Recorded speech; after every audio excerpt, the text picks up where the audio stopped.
Helldivers 2 just had some brand new enemy types revealed, as well as even some new biomes, customizations, vehicles, passive helmet bonuses, and more. There's also some brand new information around weapon stats and how they actually work on the back end, which is a whole lot more complex than what the UI actually showcases. We have some further updates to the armor penetration, how armor actually works, some additional further updates from the CEO, as well as those major order updates. We got a ton to talk about. What's up, world? Back here to check on all things Helldivers 2. Okay, so first up, let's just jump into those new enemy types, all the different customizations that we're finding on the back end. Now first up, we do have two notable enemy types, or at least what they are in the string files. That includes the Cyborg and the Illuminate enemies. Again, this has kind of been known with the Illuminate enemies, however we do have a new reference here to Cyborgs. These are obviously different from the current automatons. Now looking back to the original Helldivers, we do actually have a wiki in reference to Cyborgs, which you'll also see another article here saying why there is no Cyborgs currently in Helldivers 2.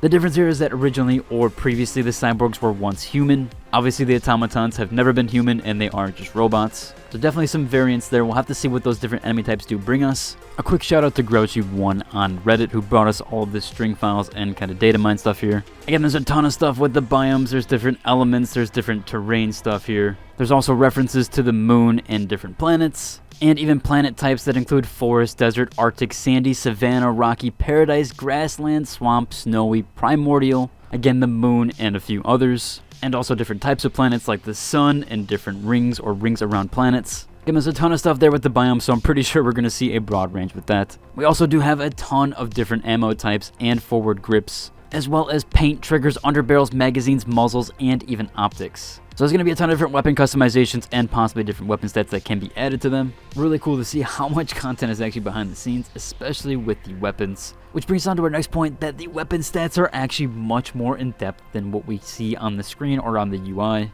Now Piles, the CEO, actually did go over the details here with that, and there is a lot. So in reply to the official Helldivers 2 Twitter, or known as X, in regards to Helldivers 2 weapon stats, so many of you use the 4 stats we show as comparison with each gun. However, some weapons have up to 50 stats in total. The numbers are a guideline but do not paint a complete picture, basically other than the ones that you see on the UI. Now we do actually have an earlier version here of the UI from Piles showcasing just how many stats the weapons did have, and even showcase here. Again, there is damage, fire rate, capacity, recoil, and ergonomics. However, on the right side here, you can see things like reload time, muzzle velocity, and even the recoil simulation. And it looks like a ton of these different stats should eventually be showcased, and yeah, we do have a few tweets here from the director going over that. But first up, someone said here, what is the ergonomic stat? Or Piles replied here saying the ergonomic stat actually defines how sluggish the gun is and how quickly you can ADS. Which makes sense, that is kind of like that in Tarkov and a few other games. Hopefully we do eventually get to see these stats and they do showcase them to us because there kind of was lackluster on the UI side. Which leads on to the armor penetration stats and what's happening over there. Now someone had a question about the armor pen and how that kind of applies to the game itself. The CEO further went on here to say the armor pen is a value between 0 and 10. If the AP is equal to the enemies, the armor value, the damage is 50%. If the AP beats the armor, you do 100%. If AP is less than the AV, the bullet will ricochet. So some really cool in-depth stats there, and hopefully they do actually bring this out to us here. Or someone even replied to this saying, why are you hiding these stats? The CEO then replied saying, yeah, in retrospect it might have been a bad call, it was deemed complex for players. But it does seem like they're going to bring those changes back to us, or at least seemingly so, that they're going to make some changes there. As I really do hope they give us some more in-depth stats that we can work with and in comparison to other things there, especially with armor penetration and weapons. It seems like the systems do go really in-depth, and yeah, the game is very mechanically sound. Really glad to see that we might be possibly getting those UI changes, as well as kind of seeing how just complex and how far the rabbit hole does go with this game itself. Now we do have another smaller article here from the actual CEO again, where it says Helldivers 2 boss finds Starship Trooper Renaissance humbling, says the game is without the plot armor.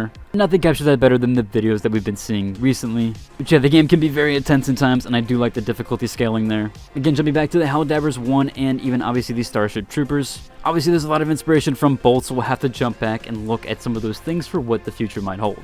Now we do have a post here about the major order, or what the major order currently is. Someone said here, you are a lot of scary sometimes. I didn't even get one mission in and it was done. But if you actually look at the major order, it's actually to keep these things alive and the health, and you have to keep it alive until the timer runs out. So you do actually have to hold both planets or they will go down over the following days. Again, kind of a cool mechanic there, so we'll have to see how this major order does play out, and hopefully we complete it, because it is a lot of medals here. What's also lead us on to the last mentionable here is that we did actually liberate Veld. So it looks like we will have to move on some other planets here, as we did liberate that one there. Again, links to everything will be in the description down below. If you did enjoy today's video, like, subscribe, and until next one, deuces.